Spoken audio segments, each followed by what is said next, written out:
ये आकाशवाणी है। कोविड-19 विशेष कार्यक्रम के अंतर्गत प्रस्तुत है कोरोना वायरस संक्रमण की वर्तमान स्थिति पर चर्चा, जिसे प्रस्तुत कर रही हैं आकाशवाणी संवाददाता प्रियंका अरोड़ा।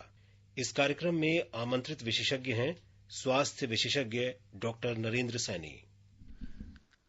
सुरो सो पहचानिए जो लड़े दीन के हेत, पुरजा पुरजा कर मरे कबहू न छोड़े खेत।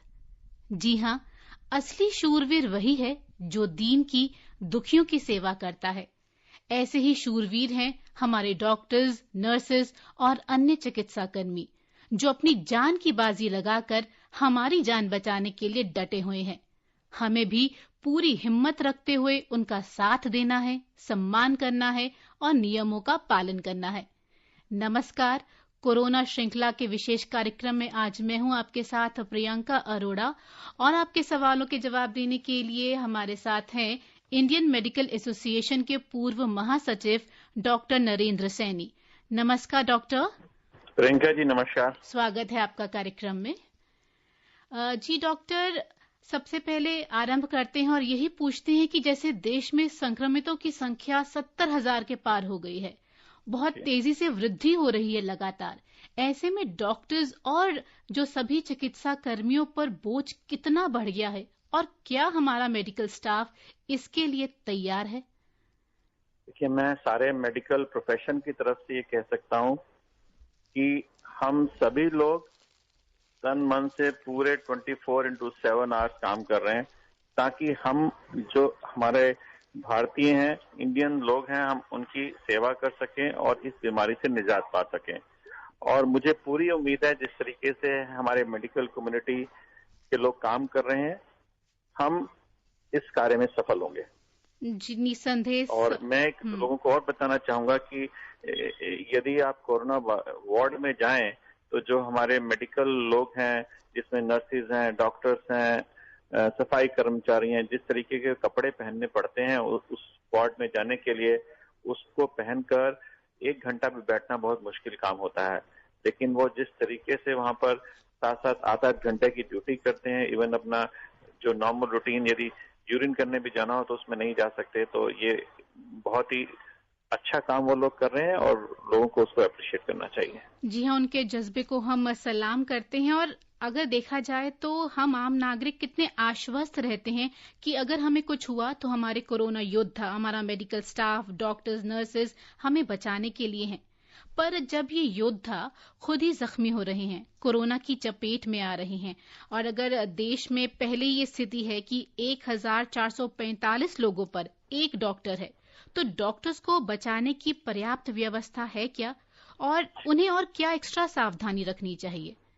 देखिए, ये आपने बहुत अच्छा क्वेश्चन किया और ये एक चैलेंज है, क्योंकि हम सारे जानते हैं कि हमारे पास उतनी सुविधाएं नहीं हैं जितनी कि बाहर की कंट्रीज में। यदि मैं विकसित देश देखूं कि यूएसए देखूं, यूके देखें, तो वहां पे जितनी सुविधाएं हैं उतनी सुविधाएं हमारी कंट्री में नहीं है। और वही सुविधाएं, यानी कि प्रिकॉशनरी तौर पर भी जो सुविधाएं देखी जाए वो डॉक्टरों को भी नहीं मिल पाती, जैसे कि N95 का मास्क होना, पीपीई किट होना, और वो पर्याप्त मात्रा में हैं। अब धीरे धीरे मैं देख रहा हूं कि जो हमारी शुरुआत हुई थी, जब हमारे यहाँ शुरुआत में केसेस आए थे, तो पीपीई किट्स और N95 बहुत कम मात्रा में थे। धीरे धीरे इनकी जो संख्या है बढ़ रही है, लेकिन फिर भी उसमें अभी चैलेंज है और यही कारण कई बार बन जाता है इन्फेक्शन होने का।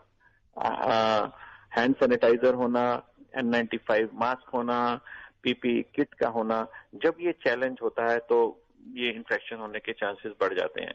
तो और दूसरा, हमारे यहाँ पर प्रॉब्लम है कि जनसंख्या ज्यादा है तो डेंसिटी ऑफ पॉपुलेशन ज्यादा होती है। एक डॉक्टर जब देख रहा होता है तो मैं रिक्वेस्ट करूंगा कि जो पेशेंट्स भी हैं, वो क्या होता है कि बिना लाइन लगाए खड़े हो जाते हैं, एक डॉक्टर के आगे चारों तरफ इकट्ठे हो जाते हैं, जिसकी वजह से जो ट्रांसमिट है ये हम जानते हैं कि एक से दूसरे की तरफ होता है। तो सोशल डिस्टेंस, जो फिजिकल डिस्टेंस हम बार बार बात करते हैं, वो कई बारी हॉस्पिटल की जगहों पर नहीं हो पाती क्योंकि संख्या मरीजों की बहुत ज्यादा होती है। तो ये भी रिक्वेस्ट करूंगा कि जो पेशेंट्स आए वो अपना नंबर एक लाइन में खड़े हों, जो आजकल कहा गया है 3 फीट का कम से कम डिस्टेंस और लाइन से हैं, नहीं तो यही हमारे जो स्वास्थ्य कर्मचारी हैं वो बीमार हो जाएंगे, तो आफ्टर ऑल इलाज करने वाले लोग नहीं मिलेंगे। तो इसलिए उनको बचाना भी हमारे सबसे बड़ी जरूरत है। तो उनको मैं चाहूंगा कि सरकार कोशिश कर रही है और कोशिश होनी चाहिए कि उनको सुविधाएं मिले ताकि वो अच्छे से अपना काम कर पाए। जी हाँ, और आज और भी अपने को बचा के कर पाए। जी ऐसा कहा गया कि अब N95 और PPE की हमारे देश में कमी नहीं है, लेकिन जब जाहिर सी बात है संख्या बढ़ेगी संक्रमित लोगों की, तो टेस्टिंग किट्स की भी बड़ी मात्रा में जरूरत होगी। इसी को देखते हुए स्वास्थ्य मंत्रालय ने डिस्चार्ज पॉलिसी में बदलाव किए हैं, जैसे माइल्ड और मॉडरेट केसेस यानी जिनमें बहुत हल्के और मध्यम लक्षण हैं, उन्हें डिस्चार्ज से पहले टेस्ट की जरूरत नहीं होगी, जबकि पहले 2 नेगेटिव टेस्ट आने पर छुट्टी दी जाती थी। तो ये जो नए चेंजेस आए हैं वो क्या है, और क्या इससे संक्रमण फैलने की आशंका तो नहीं बढ़ेगी? देखिए प्रियंका जी, जो ये इन्फेक्शन फैलता है, ये फैलता है ड्रॉपलेट इन्फेक्शन से। बिल्कुल सही है कि जितने हम ज्यादा जांच करेंगे, जितने ज्यादा लोगों को पता लगेगा, उतना जल्दी हम उसका रोकथाम कर पाएंगे। लेकिन हमारे यहाँ चैलेंज है कि हमारे पास किट्स उतनी नहीं है जितनी हमारी संख्या है, तो हमें उसका सही तरीके से इस्तेमाल करना है, जो भी हमारे पास चीजें हैं। तो ये मैं उसकी प्रशंसा करूंगा कि हमने एक राइट स्टेप है कि हमें जो माइल्ड टू मॉडरेट केसेस हैं उनको डिस्चार्ज के टाइम पे उनका टेस्ट करें, फिर वो नेगेटिव हैं कि नहीं है उससे कोई फर्क नहीं पड़ने वाला, क्योंकि इतने दिनों के बाद कुछ केसेस में पॉजिटिव आ भी सकता है, लेकिन उसमें इन्फेक्शन करने की क्षमता नहीं रहती। हाँ, यदि हमारे पास किट्स रहे तो हम जरूर इस्तेमाल करें, लेकिन अभी फिलहाल जितनी हमारे पास कैपेसिटी है उनको टेस्ट करने के लिए, ये पॉलिसी आज की तारीख में वो ठीक है जी। और इससे ऐसा कोई बढ़ने की आशंका नहीं है। जी डॉक्टर सैनी, अब अपने श्रोताओं को भी जोड़ लेते हैं अपने कार्यक्रम में। स्टूडियो में हमारी जो फोन लाइन्स हैं वो खुल गई हैं। टोल फ्री हमारा नंबर है 1800115767। एक और नंबर है जिस पर आप कॉल कर सकते हैं 01123314444। हमारे Twitter handle @AIR News Alerts पर भी #AskAIR के जरिए सवाल पोस्ट किए जा सकते हैं। डॉक्टर सैनी, कांजीलाल जी का दिल्ली से एक सोशल मीडिया पर सवाल आया है कि जो कोरोना के कारण ब्लड क्लॉटिंग भी हो रही है लंग्स और अन्य अंगों में, तो क्या ऐसा संभव है, और अगर है तो इसका क्या कारण है? देखिए, ये सभी केसेस में नहीं होता। जो अमूमन जो बुखार होता है कोरोना के पेशेंट को, जिनको हम माइल्ड केसेस बोलते हैं, माइल्ड केसेस में अमूमन बुखार होगा। जी। हेलो जी। बुखार होगा, तो गला खराब होगा जी। और चिल्स हो सकते हैं, मस्कुलर पेन हो सकती है, हेडेक हो सकती है जी। उसके बाद कुछ लोगों को हो सकता है कि सांस लेने में तकलीफ होने लगे जी। और कुछ जो सीरियस केसेस होते हैं उनमें ये ब्लड क्लॉटिंग के जो लक्षण है वो नजर आ सकते हैं। इसका मुख्य कारण होता है, यदि मैं साइंटिफिक भाषा में करूं तो उसको वेस्कुलाइटिस बोलते हैं। ये हमारे जो खून में अंदर जो हमारी क्लॉटिंग होने लगती है खून के अंदर, उसके अंदर जो हमारे केमिकल्स होते हैं, ये जो वायरस है उनके ऊपर एक्ट करता है, जिसकी वजह से क्लॉटिंग होनी शुरू हो जाती है, जिससे प्रोथ्रोम्बिन टाइम वगैरह जो हमारे मेडिकल टर्म्स हैं वो टेस्ट करते हैं तो देखा है कि वो प्रोलॉन्ग हो जाते हैं। तो जब ये क्लॉटिंग होने लगती है तो उसकी वजह से सांस लेने में तकलीफ, सांस में कंजेशन हो सकता है, किडनी खराब हो सकती है, लीवर पे इफेक्ट हो सकता है, ब्रेन पे इफेक्ट हो सकता है। तो ये डिफरेंट जो सिम्टम्स हैं वो आने शुरू हो जाते हैं। तो ये सभी केसेस में नहीं होगा, अराउंड बहुत कम केसेस में देखा गया 1 to 2% केसेस है। जी, मतलब बहुत रेयर केसेस होते हैं जिनमें ऐसे होता है, लेकिन मुख्यतः जैसे अगर होता है तो सूखी खांसी हो गई, गला दर्द और बुखार। बिल्कुल, ये बिल्कुल। मेवात से हमारे श्रोता जुड़े हैं कासिम खान जी। हेलो मैम, नमस्कार। नमस्कार। नमस्कार जी, मैं कासिम खान बोल रहा हूँ भरतपुर राजस्थान से। जी, सवाल पूछें। जी, मेरा सवाल ये है कि जो इसकी कोई वैक्सीन है ना कोई टीका है, फिर पेशेंट्स का सही होने का आधार क्या है, एक। और दूसरी ये है कि मेरी मिसेज को हेपेटाइटिस है, ये हेपेटाइटिस से कितना भिन्न है ये वायरस है कोरोना जो? जी डॉक्टर सैनी, मैं एक तो पहला इन्होंने पूछा कि वैक्सीनेशन नहीं है तो ठीक होने का आधार क्या है जी। कासिम जी, ये आपको बताना चाहूंगा कि ये एक वायरल इलनेस है। वायरस यदि हम देखें तो हर सीजन में हमें वायरस के इन्फेक्शन होते रहते हैं। जैसे कि अमूमन हर साल आपने देखा होगा एक टाइम आता है लोगों को जैसे मौसम चेंज होता है तो खांसी जुकाम शुरू हो जाता है, जिसको हम इन्फ्लुएंजा बोलते हैं। ये भी एक वायरस है। तो इन सारी चीजों को जो लड़ाई करता है उससे हमारे को ठीक करता है हमारा शरीर खुद करता है। हमारे शरीर के अंदर क्षमता होती है, जब हम तंदुरुस्त होते हैं फिर भी हमारे को इन्फेक्शन करता है तो हमारा शरीर उनसे लड़ता है और उनके अगेंस्ट एंटीबॉडीज बनाता है और उसकी वजह से हम ठीक हो जाते हैं। कुछ लोगों के एकदम बन जाते हैं, इसलिए उनको कोई सिम्टम्स नहीं आते। कुछ लोगों को थोड़ा टाइम लगता है, जिसमें उनको सिम्टम्स आते हैं और वो ठीक होते हैं, जैसा हमने कोरोना वायरस में भी देखा कि आपने देखा होगा कई लोगों ने टेस्ट करवाते हैं तब पता लगता है कि उनको कोरोना था लेकिन उनको कोई सिम्टम्स नहीं थे। यानी कि उनके शरीर में इतनी क्षमता थी कि उन्होंने वायरस को सिम्टम आने से पहले ही रोक दिया। कुछ लोगों का सिम्टम्स आते हैं, यानी कि उनमें कुछ थोड़ा टाइम लगता है जब तक कि उनकी बॉडी उस वायरस को मारने के लिए कामयाब होती है। तो उसमें उनको जैसे हमने बताया था फीवर वगैरह होता है, इतना टाइम के अंदर अंदर में हमारी बॉडी अपने आप से उसमें ताकत बना देती है, उनको मार देती है। तो 80 से 85% लोग में इतनी क्षमता होती है कि इस वायरस को आराम से मार लेते हैं। 15% लोगों को ही सिर्फ हॉस्पिटल में जाने की जरूरत पड़ती है, जिसमें कि हम उनको कुछ दवाइयां देते हैं जो कि अल्टीमेटली हमारी बॉडी ही हेल्प करती है उस वायरस को मारने के लिए। 15% लोगों को कुछ और दवाइयों की जरूर पड़ती है। तो इस तरीके से इस वायरस को मारने में हेल्प होती है।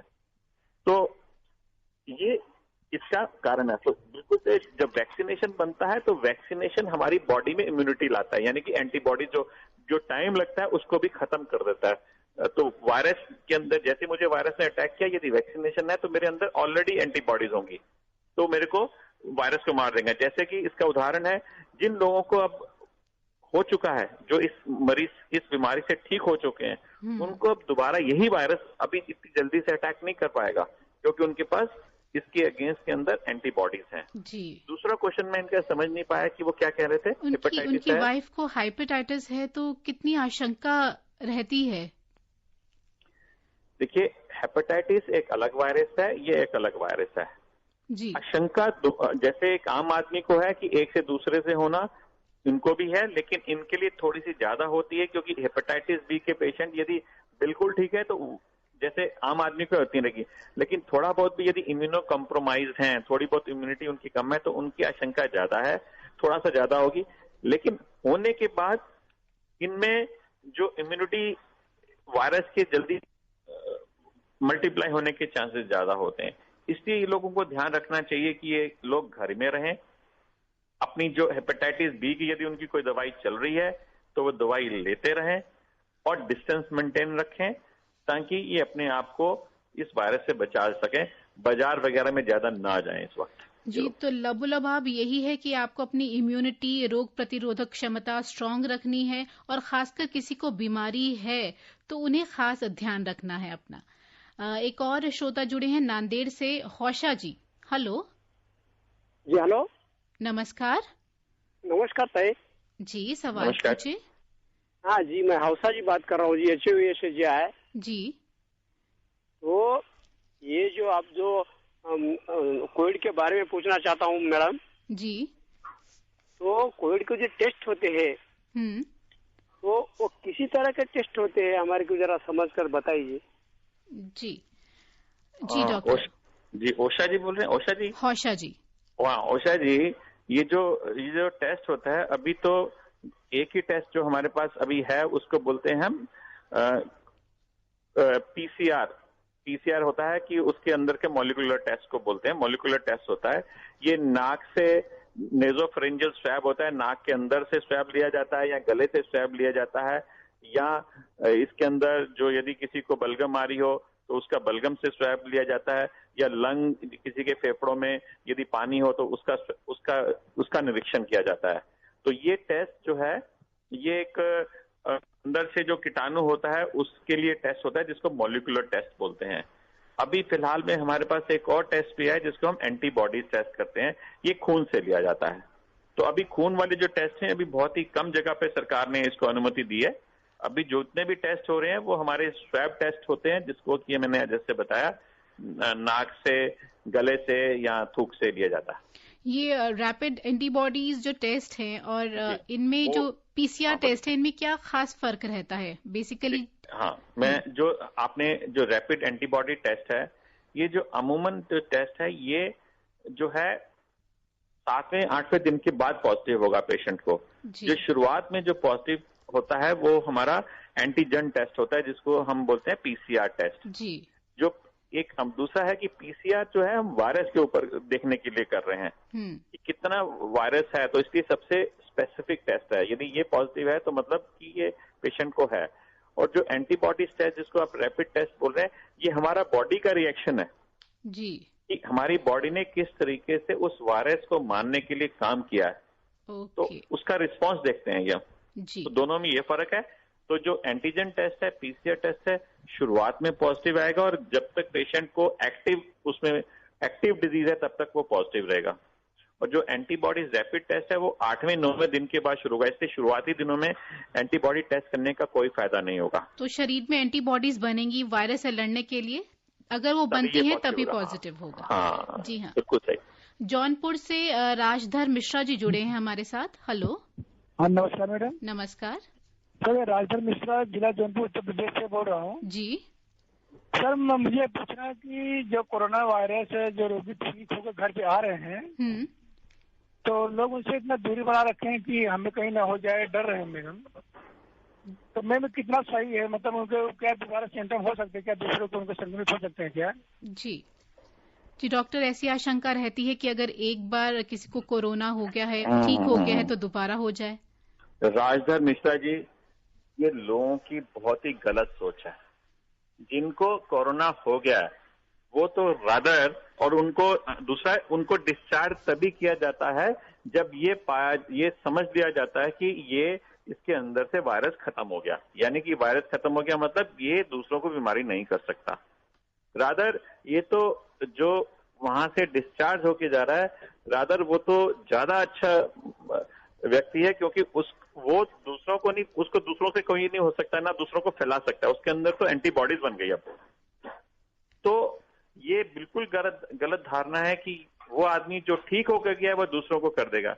रादर जो अपना बुखार छुपा रहे हैं, जो अपने घरों में बैठे हैं लेकिन उनको ये लक्षण हो सकते हैं, वो ज्यादा खराब है बनस्पत की जो ठीक होके चला गया। वो तो अच्छा है, वो तो उन लोगों की भी देखभाल कर सकता है जिनको कोरोना वायरस है, क्योंकि उसके अंदर तो एंटीबॉडीज बन गई जी। वो सबसे ज्यादा सुरक्षित आदमी है इस वक्त जी। डॉक्टर सैनी, जो शुरुआती लक्षणों की अगर बात करें तो सबसे पहले क्या लक्षण होता है? गले से शुरू होता है या सबसे पहले बुखार आता है?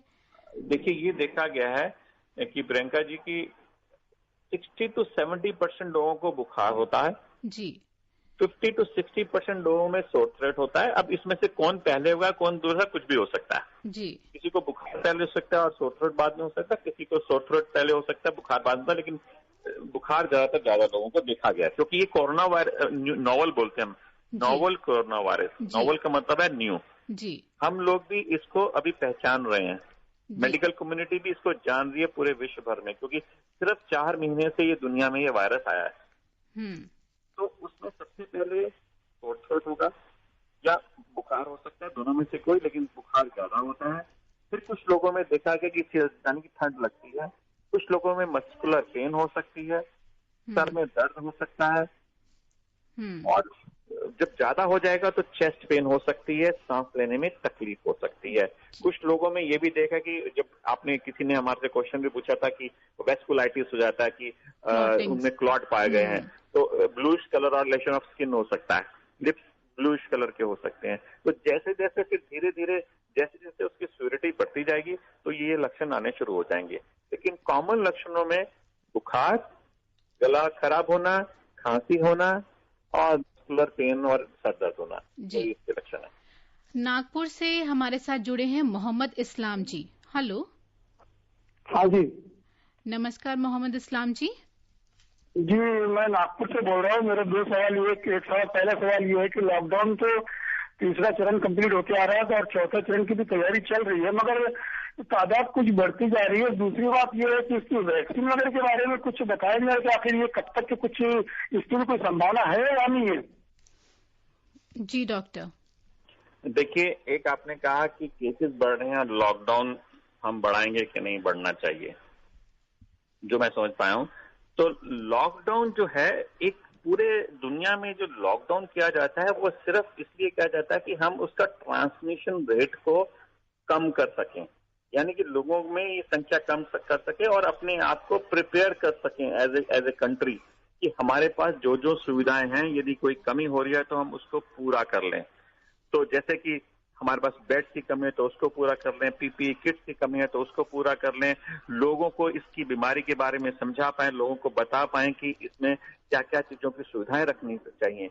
तो ये मुझे बहुत खुशी है कि इस लॉकडाउन में हम सफल हुए हैं कि हमने लोगों ने, गवर्नमेंट ने, स्टेट गवर्नमेंट ने, सेंट्रल गवर्नमेंट ने मिलकर इतने अच्छे से काम किया है और लोगों ने उसे कॉपरेशन दी है कि अब लोगों को जानकारी हो गई है। अब लॉकडाउन बहुत ज्यादा देर तक करने से कोई फायदा नहीं होगा, क्योंकि अब हमें ये भी देखना कि हमारी इकोनॉमी भी चलती रहे। तो हमें अब लॉकडाउन से जो हमने सीख लिया है वो ये लिया कि हमें फिजिकल डिस्टेंस मेंटेन करना है, कि एक दूसरे से दूरी बना के रखना है, अपने हाथों को बार बार धोना है। यदि जब हम काम करने पे भी जाएं तो बाहर निकले अपने घर से, क्योंकि ये एक से दूसरे की तरफ फैलता है। हमारे मास्क लगा के चलना है। तो ये हमें सुविधाएं देनी पड़ेगी, ये हमें सोचना पड़ेगा और ये करना होगा, तभी हम इसको लॉकडाउन का हमें ये फायदा हुआ है या फायदा होगा आगे चलकर। जो आपने दूसरा क्वेश्चन मुझसे किया वैक्सीनेशन का, दुनिया में हजारों साइंटिस्ट इस पे काम कर रहे हैं। WHO के पास 80 ऐसी कंपनीज हैं जो इस वैक्सीनेशन पे काम कर रही हैं। इतना कभी भी नहीं हुआ किसी भी बीमारी के लिए इतनी सारे वैज्ञानिक, इतनी सारी कंपनियां एकदम काम कर रही हों। लेकिन अभी भी हमारे पास ये लगता है कि इसको 6 महीने से लेके 1 साल तक लग सकता है और जी। तो वैक्सीनेशन आने में टाइम लगेगा। तो हमें लेकिन इससे घबराने की जरूरत नहीं है। वैक्सीनेशन से ये नहीं होने वाला कि नहीं है तो हम इसके ऊपर विजय नहीं प्राप्त कर सकते। यदि हम छोटे छोटे जो हमने अभी बताए हैं आपको, इन चीजों का ध्यान रखेंगे, अपनी इम्यूनिटी को बढ़ाएंगे और इससे चिंतित नहीं होंगे, क्योंकि सबसे बड़ी होती है चिंता जो हमारे को खराब करती है। तो चिंतित नहीं होंगे, लेकिन इसका ध्यान रखने की कोशिश करेंगे तो हम इससे निजात पालेंगे। जी हाँ, खासकर ये लॉकडाउन पीरियड में एक जो एंग्जाइटी लोगों में आई है, चिंता आई है, वो भी एक डरावना एस्पेक्ट है। और अगर आपको बता दें श्रोताओं कि इंडियन मेडिकल एसोसिएशन की एक हेल्पलाइन नंबर है, साइको सोशल काउंसलिंग मिल सकती है सुबह 9 बजे से रात 9 बजे तक। नंबर है 999-116375 और 999-116376। सुबह 9 बजे से रात 9 बजे तक आप इस पर कॉल कर सकते हैं। पुणे से हमारे साथ जुड़े हैं कुंडा कुलकर्णी जी। हेलो। हेलो, नमस्कार। नमस्कार। मेरे 2 प्रश्न है डॉक्टर के लिए। एक है मेड सर्वेंट जब काम पे आने लगेगी तो क्या सावधानी लेनी है, और न्यूज़पेपर शुरू कर दिया तो क्या उसको भी क्या सावधानी लेनी है? जी देखिए, पहला क्वेश्चन, जब मेड आपकी आने लग गए हैं तो ध्यान रखना है कि जैसे सभी के बारे में, सभी के लिए जैसे काम करने के लिए जब आए तो हमें भी कहीं काम करने जाना है, घर से बाहर निकलना है तो हमें मास्क लगा के चलना है। तो सेम आपने उनका भी ध्यान रखना है कि वो मास्क पहन के आपके घर में आए। पहली बात तो ये है। दूसरा, आप चेक करें, उनसे 3 क्वेश्चन जरूर पूछें कि आपको खांसी तो नहीं है, आपको बुखार तो नहीं है, आपको सांस लेने में कोई तकलीफ तो नहीं है, या आपके घर में किसी को ऐसी बात तो नहीं है। तो वो आपके काम करे और उसको सबसे पहले कहें कि पहले जाकर अपने हाथ धोए। वो आपके घर में आए, वो अपनी चप्पल वगैरह उसको बाहर निकाले। आप या तो बिना चप्पल के आपके घर में काम करें, या आप उसको कोई दूसरी अपनी चप्पल दीजिए, ताकि जब वो घर रहे तो बाहर की जितनी भी चीजें हैं उसकी वो बाहर ही रहें।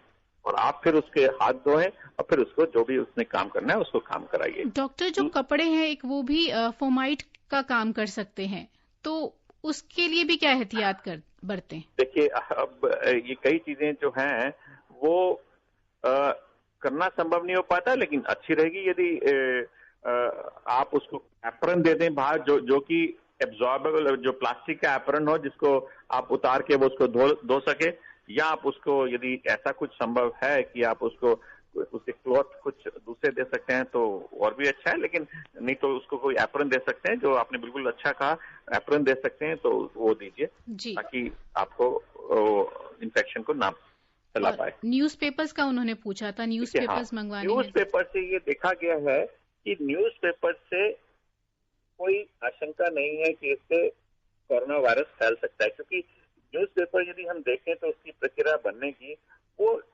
सुबह 4 से 5 बजे तक 4 बजे तक तैयार हो जाता है, वहां से हमारे पास चलता है। तो न्यूज़पेपर में वायरस बहुत ज्यादा देर तक जिंदा नहीं रह सकता, अनलेस एंड अनटिल कि जो हमारा न्यूज़पेपर बांटने वाला है उसी को कहीं कोरोना वायरस ना और उसने उस पर खांसा, उसी के ऊपर आ गया। तो जब आपके पास न्यूज़पेपर आए, ध्यान रहे, जैसे हमने बाकी चीजों के लिए है कि आप जब पढ़ें तो उसके बाद न्यूज़पेपर अपने हाथ अवश्य धोएं जी, इतना आप करें। अदरवाइज न्यूज़पेपर से नहीं देखा गया कि न्यूज़पेपर से भी ऐसे फैल सकता है। जी, सावधानी ही इसका इलाज है फिलहाल तो। और देहरादून से हमारे साथ जुड़े हैं Samsuddin ji. Hello hello. Yes ji, आप हमें सुन पा रहे हैं? जी, सवाल पूछें। मैडम जी नमस्ते। नमस्ते। मैं शमसुद्दीन बोल रहा हूँ देहरादून जी। ये वायरस के बारे में पूछना चाह रहा हूँ कि इसके लक्षण क्या होते हैं और ये कब तक की उम्मीद है, कब तक ये चल सकता है? जी समसुद्दीन जी, अभी हमने शुरुआत में ही इस बारे में विस्तार से चर्चा की, फिर भी हम चाहेंगे डॉक्टर सैनी एक बार लक्षण इसके दोहरा दें आप। समसुद्दीन जी, जैसा मैंने पहले भी बताया, जो ये बुखार है, जो ये कोविड वायरस है, जो हमें बीमारी करता है, तो 15% लोगों में देखा कि कुछ भी नहीं हो शायद। बाकी लोगों में शुरुआत होती है बुखार से या गला खराब से, दोनों में से कोई पहले हो सकता है, कोई बाद में हो सकता है। फिर कुछ लोगों को ठंड लग सकती है, कुछ लोगों को सर में दर्द होगा, बॉडी एक्स होंगी, यानी कि बॉडी में दर्द होगा, पूरे शरीर में दर्द होगा। फिर धीरे धीरे यदि ये बढ़ जाता है तो सांस लेने में तकलीफ हो सकती है, बलगम आ सकती है, और थोड़ा और बढ़ता है तो कुछ लोगों के ये भी देखा गया है कि लिप्स वगैरह नीले पड़ सकते हैं, और मेंटल कंफ्यूजन, यानी कि किसी बात का पता ना लगना, थोड़ा सा पेशेंट डिलीरियम में हो सकता है, ये सब सिम्पटम्स होते हैं। बट अमूमन जो होंगे बुखार, गले में खराश और खांसी। जी डॉक्टर सैनी, आजकल एक हर्ड इम्यूनिटी के बारे में बहुत चर्चा हो रही है, तो क्या आप इसे हमें समझाएंगे, क्या होती है ये?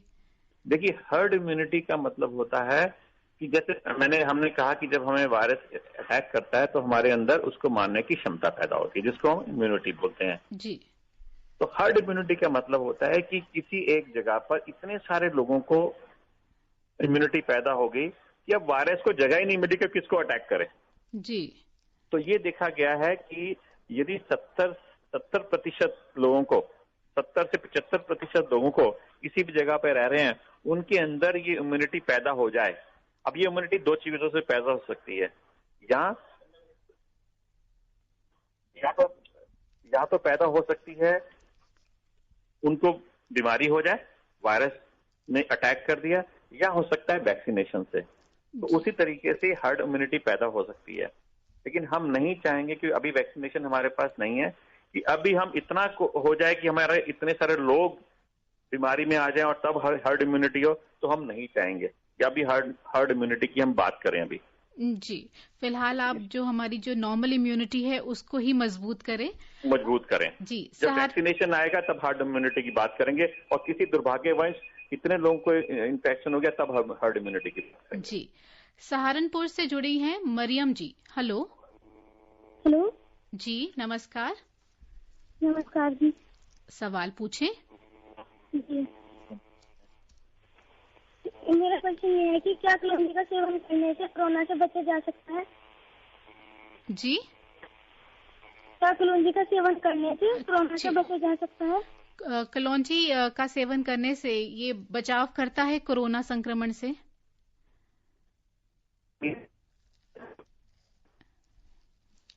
डॉक्टर सैनी, आप सुन पा रहे हैं? नहीं, मुझे अब दोबारा उनकी आवाज में नहीं सुन पाया जी, था। उन्होंने पूछा क्लौंजी जो जैसे हम लोग घर में हर्ब्स यूज करते हैं, तो उसके सेवन से बचा जा सकता है कोरोना के अटैक से? देखिए, अभी तक यदि हम दुनिया भर में बहुत से एक्सपेरिमेंट चल रहे हैं जी, तो अभी तक हम ये नहीं कह सकते कि इस चीज से बचाया जा सकता है। हाँ, ये सारी चीजें हमारी इम्यूनिटी को बढ़ाती हैं। उस तरीके से मैं ये कह सकता हूँ कि आप लीजिए, सेवन कीजिए तो आपकी जनरल इम्यूनिटी बढ़ती है।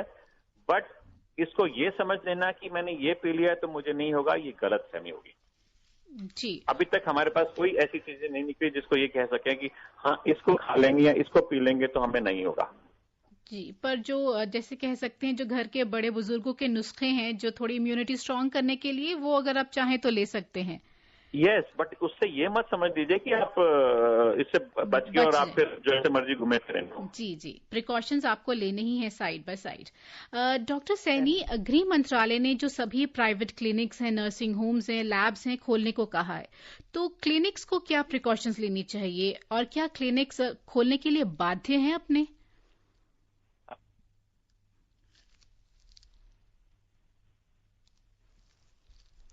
हेलो जी डॉक्टर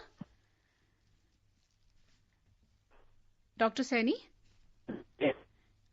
जैसे होम मिनिस्ट्री ने कहा है कि सभी प्राइवेट क्लिनिक्स हैं, नर्सिंग होम्स हैं, लैब्स खोले जाएं, तो क्लिनिक्स को क्या प्रिकॉशंस, क्या सावधानियां रखनी चाहिए? देखिए, यही हमने अभी सारे अपने डॉक्टर्स के लिए बोला है कि सब अपना क्लिनिक खोल रहे हैं और काफी डॉक्टर्स ने अपना क्लिनिक चला भी रहे हैं, अपना खोल भी लिया उन्होंने। और डॉक्टर्स के लिए जो आम क्लिनिक खोलते हैं, हमने उनको बोला कि सर्जिकल मास्क को इस्तेमाल करें या N95 को इस्तेमाल करें। अपने आसपास जैसे अपने सोडियम हाइपोक्लोराइड का से पूरे क्लिनिक को अपना सुबह और शाम जो जितनी बारी वो अपना क्लिनिक खोलते हैं और बंद करते हैं उस समय उससे साफ रखें। पेशेंट जब आए तो उससे पहले उसका बाहर में ही उसका टेम्परेचर और उसके सिम्टम्स को देखें कि शॉर्ट थ्रोट नहीं है, उनको थोड़ा हम अलग करें या उनको पहले देखें ताकि वो जल्दी से जल्दी वहां बैठें। अपने जहां उनके बैठने के मरीजों की जगह उसमें डिस्टेंस और ये जो हैंड वॉशिंग की फैसिलिटीज पेशेंट्स के लिए भी रखें और अपने लिए भी रखें। और जब पेशेंट को देखें तो वो दूसरा और बोला गया है कि जो भी पेशेंट आएगा वो मास्क पहन के आएगा, बिना मास्क के किसी मरीज को नहीं देखें। जी, और इंडियन मेडिकल एसोसिएशन अपने मेंबर्स डॉक्टर्स को मोटिवेट करने के लिए क्या कर रहा है? देखिए, सबसे पहला होता है मोटिवेशन के लिए जानकारी देना जी, कि ये बीमारी कैसी है, क्योंकि सभी हम लोग भी और पूरी दुनिया के लिए नई चीज है, इसके बारे में दवाइयां भी नहीं, कुछ भी नहीं है। तो सबसे पहला होता है अवेयरनेस क्रिएट करना। तो almost I think every alternate days हम उनके डॉक्टरों के साथ हमारी आजकल ऑनलाइन बातचीत होती है, जिसमें हम उनको डे टू डे क्या क्या चेंजेस आए हैं वो उनको बताते हैं, नई जानकारी देते हैं कि किस तरीके से इस वायरस से हम बच सकते हैं, लोगों को बचा सकते हैं, लोगों को और अच्छे से हम ठीक कर सकते हैं। और हम ऑनलाइन वेब आज की तारीख में वेब ट्रेनिंग दी जाती है। पूरी तरह से प्रशिक्षण दिया जा रहा है, ऑनलाइन बातचीत हो रही है ताकि उनको। और तीसरा जो हम और काम कर रहे हैं कि उनको जो प्रॉब्लम्स आ रही हैं, जैसे N95 मास्क ना मिलना, हैंड सैनिटाइजर ना मिलना, तो इस बारे में सारी दूर करने की कोशिश की जा रही है। उनको सुविधाएं कराने की पूरी कोशिश करते हैं। जी डॉक्टर सैनी, अब समय का अभाव है, बहुत बहुत शुक्रिया हमारे साथ जुड़ने के लिए, और सभी श्रोताओं का भी आभार व्यक्त करते हैं जो हमारे साथ कार्यक्रम में जुड़े। और अंत में यही कहना चाहेंगे कि हमें सभी कोरोना योद्धाओं का सम्मान करना है। इसी के साथ प्रियंका अरोड़ा को दीजिए अनुमति, कल फिर उपस्थित होंगे। नमस्कार। कोविड-19 विशेष कार्यक्रम के अंतर्गत अभी आप सुन रहे थे कोरोना वायरस संक्रमण की वर्तमान स्थिति पर चर्चा, जिसे प्रस्तुत कर रही थीं आकाशवाणी संवाददाता प्रियंका अरोड़ा।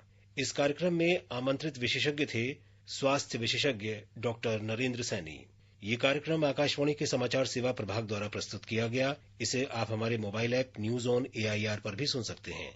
इस कार्यक्रम के संबंध में अपनी प्रतिक्रिया आप हमें ईमेल कर सकते हैं। पता है AIRNSDtalks@gmail.com। ये कार्यक्रम फिर से सुनने के लिए लॉग ऑन करें हमारी वेबसाइट newsonair.com।